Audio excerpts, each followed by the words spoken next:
Dinas PUPR Kota Palembang beberkan jika Kota Palembang masih kekurangan jumlah kolam retensi sebagai salah satu bagian infrastruktur penanganan banjir dan genangan. Hadapi potensi banjir dan genangan di Kota Palembang, pihak Dinas PUPR Kota Palembang beberkan jika Kota Palembang masih kekurangan jumlah kolam retensi sebagai tempat penampungan air hujan untuk sementara. Kepala Dinas PUPR Kota Palembang Ahmad Bastari menerangkan, kendati menghadapi potensi banjir pada musim hujan beberapa langkah sudah dilakukan.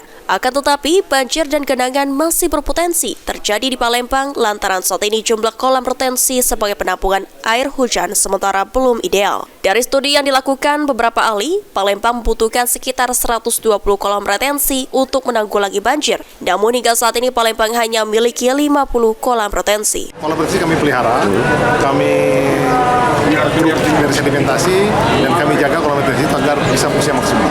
Jumlahnya udah cukup Pak atau di Palembang atau masih kurang Pak? Ya di studi kurang, harus nama itu kolam retensi dan daerah resapan.